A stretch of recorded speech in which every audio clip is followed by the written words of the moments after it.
suis resté 36 heures dans une dépression avec entre 35 et jusqu'à 42 nœuds, ce qui est très fort pour nos petits bateaux, et avec une mer dont les vagues devaient faire entre 4 et 6 mètres.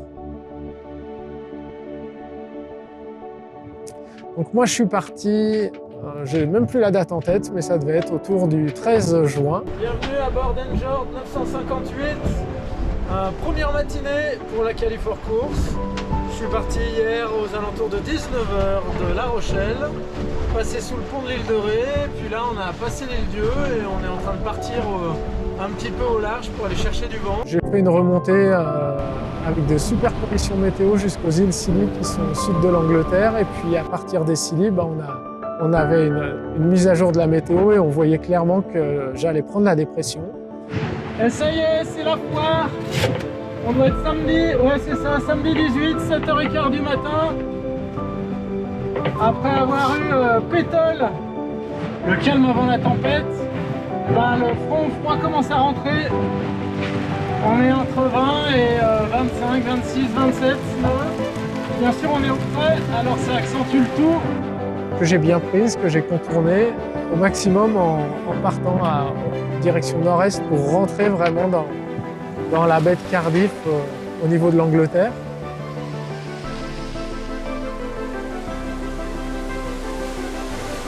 Il faut aller pour la Calif en Irlande, virer une bouée au niveau de Cork, la bouée de Conning.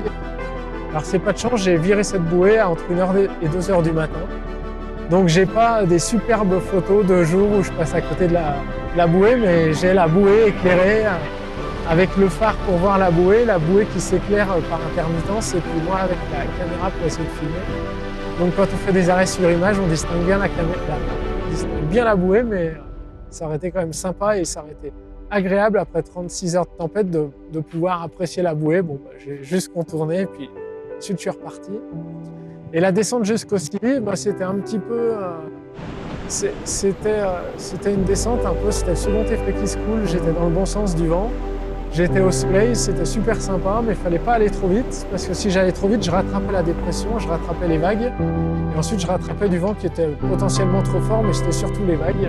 J'ai rejoint les côtes bretonnes au sud de l'Orient avec un grand soleil, et puis là du vent qui était beaucoup moins fort, parce que le vent il se faisait aspirer par la dépression, et là je rentrais dans une zone avec vraiment peu de vent, jusqu'au plateau de Rochebonne. C'est un point qui est au large entre les Sables d'Olonne et l'île de Ré.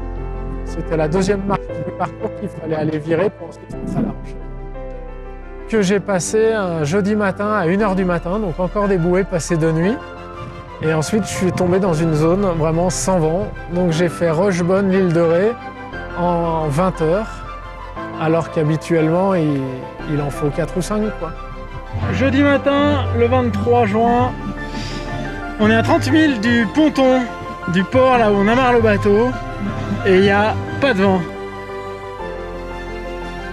J'ai mis 3 fois plus de temps et j'ai passé la journée tanké au large de l'île de Ré avec 0 vent. Mais absolument rien du tout. Arrivé au ponton ici à 20h30, après 9 jours de mer. On est vraiment dans les tout derniers milles. Parce que là on longe l'île de Ré. Et face à nous, là-bas, c'est La Rochelle. Bon, vu la météo et vu le détour que j'ai fait, finalement c'est une Calif qui a été presque rapide. J'estimais que j'allais faire la Calif en 8 jours, et là j'ai mis une petite journée de plus. Venez rejoindre notre projet qui est un véritable écosystème toulousain, éco-citoyen et éco-responsable. Quand je vais parler de projet course au large, projet bateau, ça fait écho dans plein d'entreprises. Je trouvais que c'était aussi fort comme ça de pouvoir travailler avec un réseau et de pouvoir un peu tous les mettre en synergie.